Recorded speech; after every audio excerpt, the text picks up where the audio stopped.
The mountain road curled like a ribbon of faded asphalt, climbing higher into the late summer haze. Pines stood tall on either side, their needles whispering against the wind, and every mile carried me closer to the cabin I hadn't seen in nearly 3 years. I gripped the steering wheel tighter than I meant to. It wasn't fear. No, it was anticipation. The cabin wasn't just some getaway spot. It was my family's stake in the ridge, a piece of wilderness bought decades ago by my grandfather when the land was cheap and the world hadn't yet discovered this valley. But the world had discovered it now.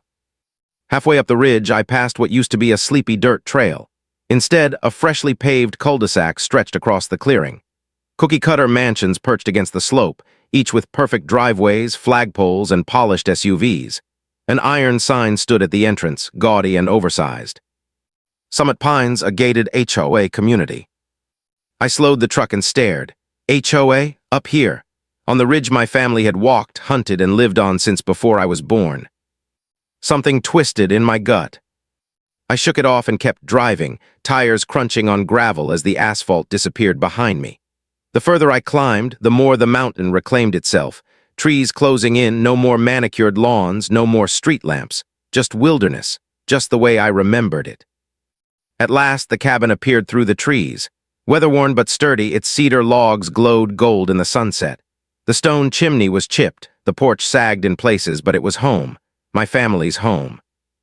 I parked, climbed out, and breathed deep. The scent of pine and wood smoke lingered like memory itself. But the peace didn't last. A voice cut through the trees, sharp, nasal, and full of authority that hadn't been earned. "Excuse me, you can't park there." I turned. Striding up the gravel path was a woman in a pastel blazer, clipboard clutched to her chest like a badge of honor. Her hair was bleached blonde, teased high and stiff, her lips pressed so tight they could cut glass. Behind her followed 2 men in polo shirts, the kind of bored, compliant muscle you'd find at HOA meetings. She stopped at the edge of my drive, nose wrinkled as if the cabin itself offended her. "I don't believe we've met," she said, her tone suggesting she already hated me. "I'm Corinne Wilkinson, president of the Summit Pines Homeowners Association, and you are trespassing." I let the silence hang a beat before answering. "No," I said calmly, "I'm home." Corinne blinked, startled by the confidence in my voice. Then she recovered, forcing a laugh that didn't reach her eyes. "This," she gestured at the cabin, "is within the boundaries of Summit Pines. All properties here fall under HOA governance. That means rules, fees, and appearances, which, frankly, this," she waved at the cabin again, "does not meet." I almost laughed.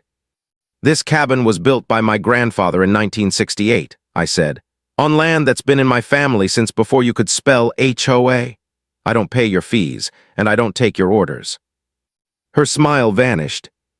The 2 men shifted uncomfortably. Corinne's eyes narrowed, lips pursing. "You don't understand," she snapped. "This ridge is ours now. You can't just drive up here like you own it."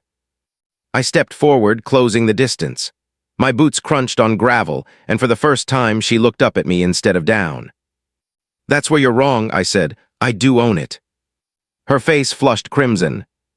The clipboard trembled in her hand, but she recovered quickly, drawing herself up with that brittle arrogance only HOAs breed. "Well," she said, "ownership doesn't exempt you from community standards. We'll be issuing a fine immediately. Roof is non-compliant, porch is unsightly. That truck," she jabbed her pen toward it, "isn't an approved vehicle. Consider this your official warning." And with that, she scribbled furiously onto a paper and slapped it against my chest. I didn't take it. It fluttered to the ground between us. The silence that followed was heavy as stone. Corinne's eyes widened in disbelief. You're making a mistake. No one ignores me." I leaned close enough for her to smell the pine smoke clinging to my jacket. "Lady," I said softly, "this isn't your cul-de-sac. This is my mountain, and you just walked into the wrong fight." She recoiled, lips tightening, and for the first time I saw the flicker of fear behind her bravado. But she wasn't done. Oh, no. Her heels clicked sharp against the gravel as she turned to her companions. "Boys, let's go. We'll handle this formally." As they disappeared down the trail, I bent, picked up the paper, and glanced at it. Violation notice. Fine $1,500. for having a non-HOA approved structure on the property. I couldn't help but laugh, loud, bitter. The sun dipped lower, shadows stretching across the ridge. I looked at the cabin, then out across the valley, the forested slopes, the streams, the ridge lines that cut like jagged teeth against the horizon. This wasn't just a cabin, this wasn't just a fight. Karen thought she ruled this ridge. She thought her HOA extended power over every tree, every rock, every inch of land. But she didn't know the truth. Because my grandfather hadn't bought just a lot, he'd bought the entire mountain ridge. And I still had the deed to prove it. The war had just begun. Morning on the ridge had always been sacred. The mist clung low, rolling between the pines like smoke, and the cabin's porch creaked under my boots as I drank coffee from a chipped mug. For a moment, it felt like the old days, before the world came creeping up this mountain, before people like Karen decided wilderness needed rules. The peace didn't last long. At exactly 8:30, the crunch of tires rolled up the gravel path. A white SUV with tinted windows stopped short of the porch. Out stepped Karen again, clipboard in hand, this time accompanied by 3 different men. They wore khakis, polos embroidered with the HOA's crest, and the same smug expressions that told me this wasn't a neighborly visit. One of them carried a manila folder thick with documents. Karen's heels clicked sharply as she marched right up to the porch. "Mister," she paused, waiting for me to fill in the blank. I didn't. Her lips tightened, but she pressed on. "Mr. Cabin Owner, as of this morning, you are in violation of multiple Summit Pines bylaws. You've refused to comply with notices, and you've disregarded the authority of this association. That ends now." She snapped her fingers, and the man with the folder stepped forward. He opened it with a practiced flourish, producing papers stamped in red. "Here are your fines," Karen announced, her voice ringing with false triumph. "Non-compliant structure, $1,500 per week. Unauthorized vehicle, $500 per week. Refusal to submit property improvement requests, $750 per occurrence. Total due as of today," she paused, savoring the moment, $3,750, payable immediately.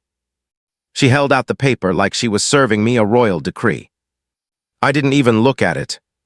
"Lady," I said, "you're trespassing again." Her eyes flared. "We own this community." I let the words hang in the air before answering. "No," I said finally. "You own some lots, some houses, but this cabin, this land." I set my mug down on the porch rail, reached into the old trunk by the door, and pulled out a weathered leather folder. The deed.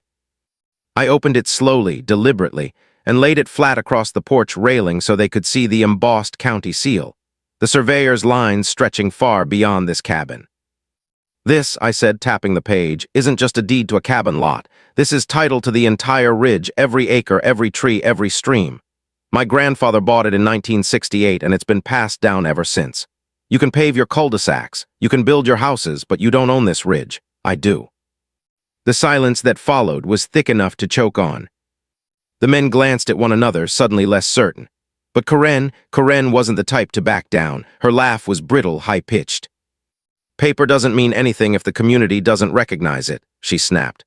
"We've incorporated, we have bylaws, we have power. You think some yellow deed can stop that?" I leaned forward, resting both hands on the porch rail. "I don't think," I said. "I know, and if you keep setting foot on my land, I'll call the sheriff and have you removed for trespassing." That shut them up, at least for the moment. Karen's jaw worked like she was chewing glass. Then she leaned close, lowering her voice.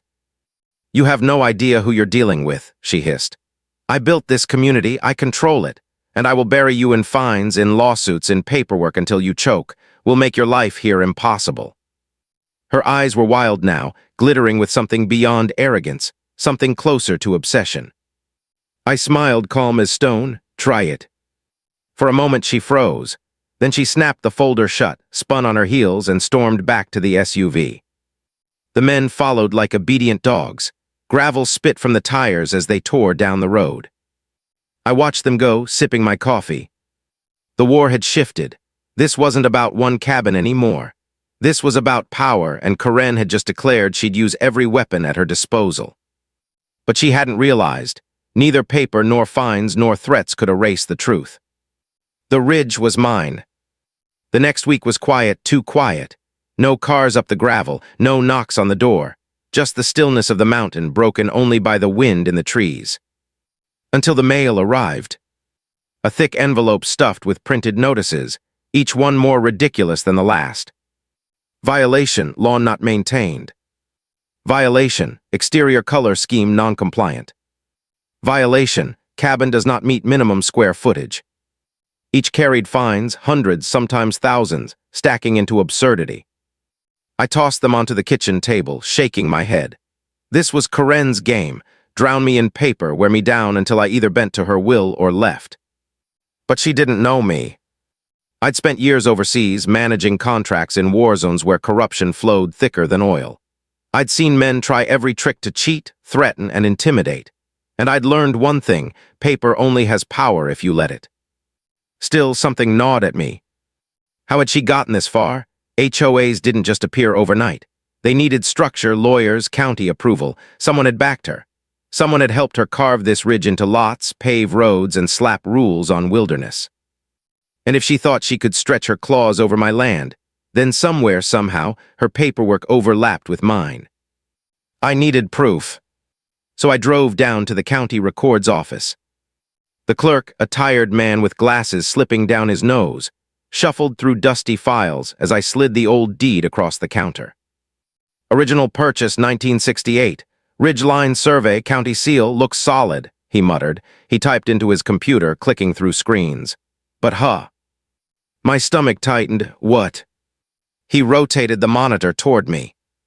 A digital map of the ridge appeared, overlaid with neat blue lines marking subdivision lots. Right there, glowing bright in the center, was a bold outline labeled Summit Pines HOA. And under it, in fine print, Incorporated 2018. But here was the catch. Their boundaries stopped short of my cabin.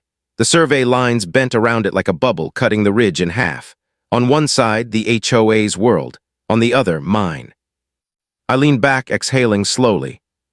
Karen hadn't bought the ridge. She hadn't even touched most of it. She'd carved a piece, slapped a name on it, and convinced everyone she ruled the mountain. But the deed in my hand, it said otherwise. The clerk looked at me over his glasses. You'll want a lawyer fast. I nodded, because now I knew the truth. Karen didn't just want me gone. She wanted to erase me. And she didn't care how many lies, fines, or fake claims it took to do it. That night, as I drove back up the ridge, headlights carving tunnels through the dark, I saw them. 2 cars parked at the edge of my gravel road. Men inside, silhouettes behind glass, watching. When I slowed, their engines roared to life, and they sped off toward the HOA subdivision. Karen was escalating again. This wasn't just paper. This was intimidation. And she had no idea just how badly she'd underestimated the man on the ridge. The ridge slept heavy under a blanket of mist that morning, but I didn't. I'd spent the night replaying every detail from the county office, every word the clerk had said. On paper, Karen's HOA had power, but paper wasn't land. Paper wasn't trees. Paper wasn't the deed in my hands that stretched further than her entire subdivision. Still, Karen was playing a different game now. When I stepped outside, the first thing I noticed was the sign. A white plastic stake planted right at the edge of my gravel drive. On it in bold black letters. Notice of imminent HOA action. Below it in smaller type. This property is subject to removal of non-compliant structures pending community vote. My cabin. She was telling the world she'd tear it down. I ripped the sign out of the dirt and snapped it across my knee. The sound echoed across the ridge. Karen had overplayed her hand. 2 days later, I went down into town. Needed supplies.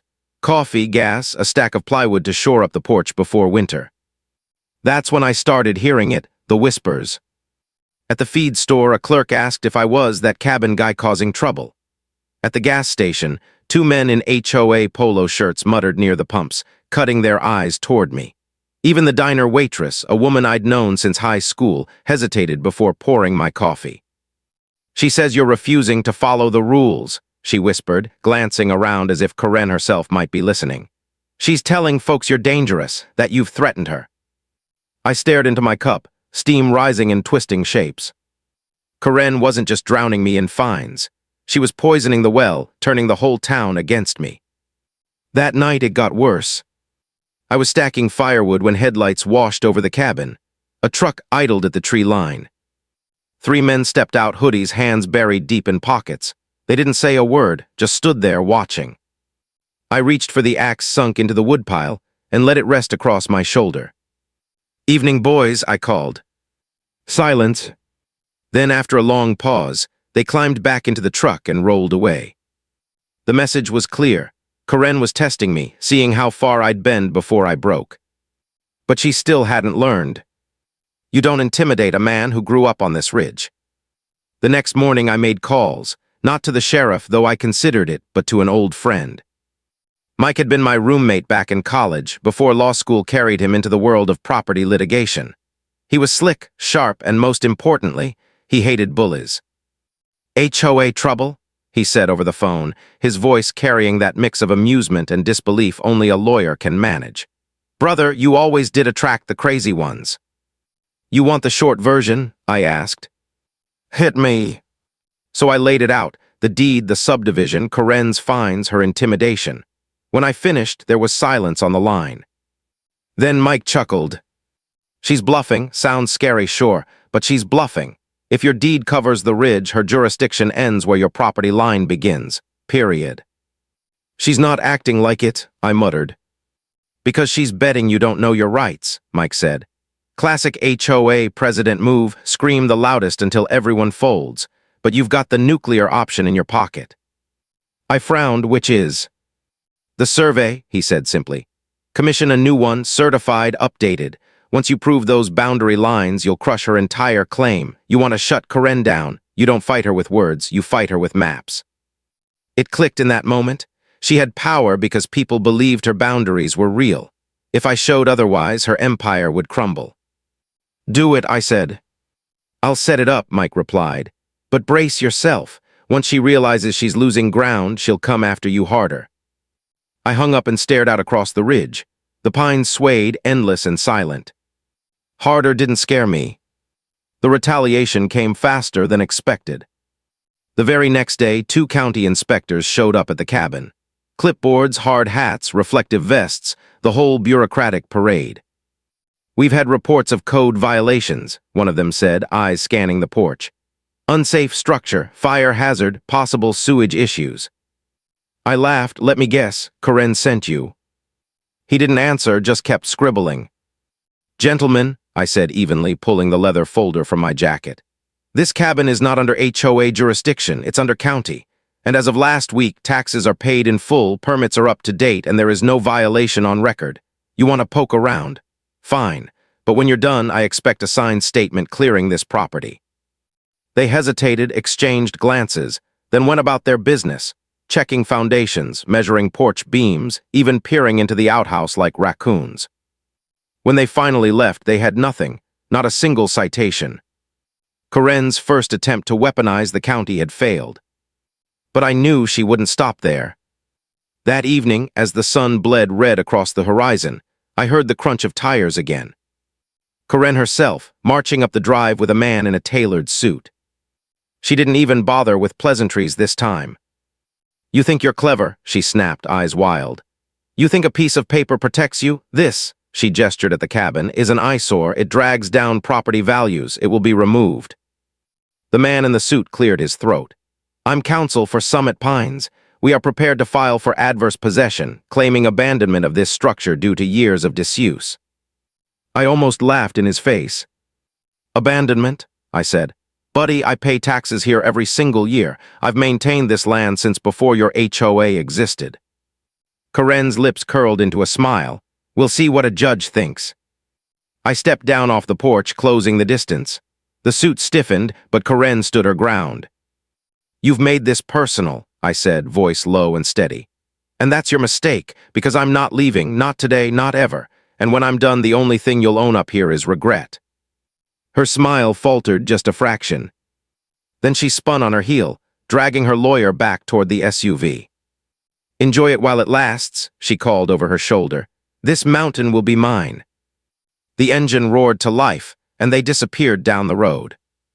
I stood in the dust, watching the last light fade from the ridge. The war wasn't coming. It was already here. And I was ready. The ridge was quiet again, but it wasn't peace. It was the kind of quiet you feel when a storm gathers just past the horizon. For 3 days, Karen didn't show her face. No SUVs on the gravel, no fake inspectors, no goons in hoodies standing at the tree line. But the silence wasn't victory, it was calculation. And sure enough, on the 4th day, I woke to find the cabin had been hit. Someone had scattered nails across my driveway, sharp, fresh, enough to shred the tires clean off my truck. I found spray paint on the side of the porch. Get out. And worst of all, the lock on the storage shed had been cut, tools thrown into the dirt like a warning. I stood in the morning mist, fists clenched at my sides. Karen had stopped playing paper games. She was playing dirty now. But sabotage on the ridge wasn't new to me. When I was a kid, rival hunters had tried tricks like this, flattened tires, slashed tree blinds, stolen gear. My father used to tell me, a man who fights with fear has already lost. All he can do is rattle cages. And Karen was rattling mine. I cleaned up the mess, patched the shed, swept the nails into a bucket. The spray paint I left on the wall for a while. It wasn't a threat, it was a promise to myself. A reminder that this wasn't just about a cabin anymore. This was about drawing a line. That afternoon, Mike called. "The survey's back," he said, "and you're going to want to frame it."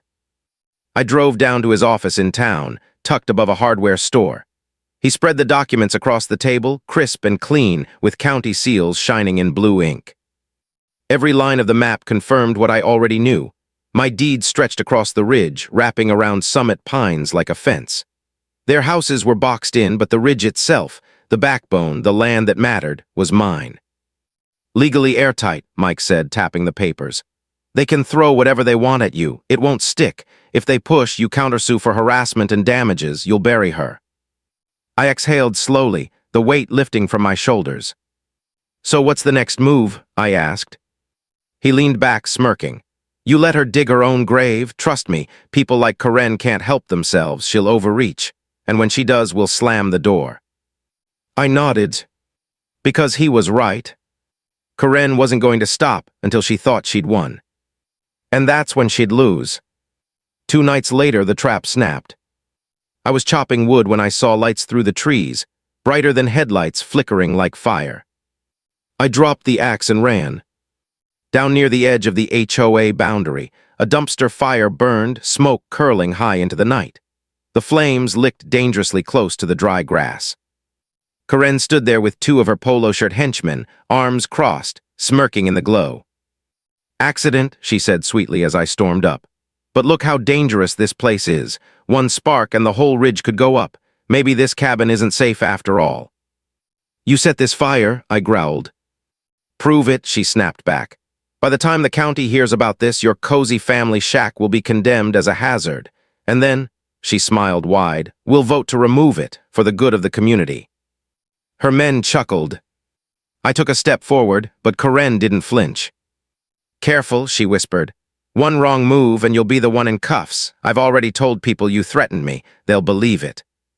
My hands curled into fists. The fire crackled, throwing sparks into the night. And then headlights cut across the scene. A sheriff's cruiser pulled up, red and blue washing over the trees. Karen's smirk faltered. The deputy stepped out, hand resting on his belt. He took one look at the flames, another at Karen, and then his eyes landed on me. "Evening," he said cautiously. "We got a call about a disturbance." Karen leapt in before I could speak. "Officer, thank God, this man is unstable. He threatened me. And now he's burning brush near our homes. He's endangering the whole community." The deputy frowned, glancing at the fire. But I was ready. "Not so fast," I said, pulling the folded survey from my jacket. I handed it over. "This is my ridge. This fire is on my property, and I'd like to file a complaint for trespassing and arson." Karen's face drained of color. The deputy scanned the documents, jaw tightening as he read the county seals. He looked from me to her, suspicion in his eyes now. "Mrs. Wilkinson," he said slowly, "is that true? This isn't HOA property." Karen stammered, words tangling as her facade cracked. "It's complicated, the community he's..." But the deputy cut her off. "Put the fire out, now, before I start writing charges." Her henchmen scrambled with shovels, smothering the flames. Karen stood frozen, shaking with fury.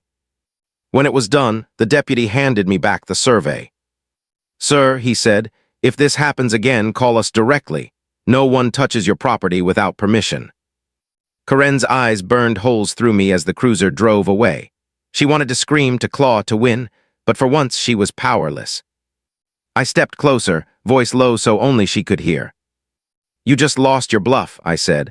"Next time I won't stop at a complaint, I'll take you to court, and when I'm done you won't just lose this ridge, you'll lose everything." She trembled, teeth clenched, but said nothing. Then she turned, storming into the dark, her empire of fear starting to crumble behind her. The ridge was quiet again, but this time it wasn't the silence of a storm waiting to break. It was the silence of a fight tilting in my favor. Karen had played every card she had: fines, intimidation, sabotage, even fire. And all it had done was expose the truth. The ridge wasn't hers. It never had been. And soon the whole town would know it. The courtroom was silent, except for the shuffling of papers and the low hum of the ceiling fans. Karen sat at the plaintiff's table, her eyes darting nervously between the judge and her attorney. For the first time since I'd returned to the ridge, she didn't look like a queen reigning over her domain. She looked like someone cornered, an empress without her crown. The judge adjusted his glasses and tapped the stack of documents I'd provided. "So let me understand this correctly," he said slowly. "You, sir, own not just the cabin in question, but the entire northern ridge of the very land the HOA claims to govern." My attorney rose with a calm smile. "Yes, Your Honor, my client's deed predates the formation of the HOA by nearly 40 years. The HOA has no legal authority on his property. In fact," he slid another folder forward, "the HOA's bylaws specifically exclude non-participating landowners. My client's ridge is sovereign ground." A murmur rippled through the courtroom. Reporters scribbled notes. Neighbors leaned forward in their seats. Karen's attorney tried to object, but the judge silenced him with a raised hand. "And these surveys," the judge continued, flipping pages, "clearly show the HOA has been trespassing on Mr. Carter's land. Their community facilities even extend across his property line." Karen's jaw went slack. The judge turned to her. "Mrs. Green, you've levied fines, authorized trespasses, and attempted to evict a lawful landowner from his own property. Do you have any explanation?" Karen stammered. I was told it was all HOA jurisdiction." "No," the judge said firmly. "It was arrogance and a complete failure to respect property law." He looked at me. "Mr. Carter, this court finds in your favor. The HOA will issue a formal apology, remove all unauthorized structures from your land, and compensate you for damages and legal fees." The gavel came down, case closed. The ridge restored. That afternoon I returned to my cabin. The air smelled sweeter somehow, like the mountain itself had been holding its breath, waiting for justice. My neighbors came by, one after another, offering apologies, handshakes, even pies. For the first time, they looked at me not with suspicion, but with respect. Karen, however, stayed away. Rumor had it she resigned from the HOA board in disgrace, her reign of control finally broken. Without her iron grip, the neighborhood started to feel less like a kingdom and more like a community. I sat on my porch that evening, watching the sun set over the ridge I owned, every inch of it.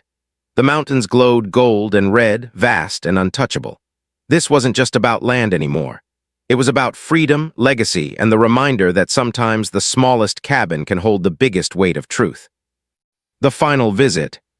Weeks later, Karen finally came up the dirt road. She stood stiffly at the foot of my porch, clutching a paper bag like it was a peace offering. "I came to apologize," she said quietly. "I didn't know, I thought." "You thought control was the same as ownership," I replied evenly. Her lips trembled, but she nodded. She handed me the bag. It was filled with fresh-baked bread. "I won't bother you again. The board, they've moved on. I'm moving too." I accepted the bread, but said nothing more. She walked away slowly, her figure shrinking against the vast expanse of the ridge. Owning more than land. As the seasons turned, I realized the mountain had given me more than a victory. It had given me peace. The ridge stood firm against storms, against time, and against the arrogance of people like Karen. And me, I was no longer just the man with the old cabin. I was the man who proved that sometimes, in the face of false authority, the truth is heavier than a mountain. And I owned it all. You've heard this confession, now wait until you hear the next one, the truth that shatters everything you thought you knew.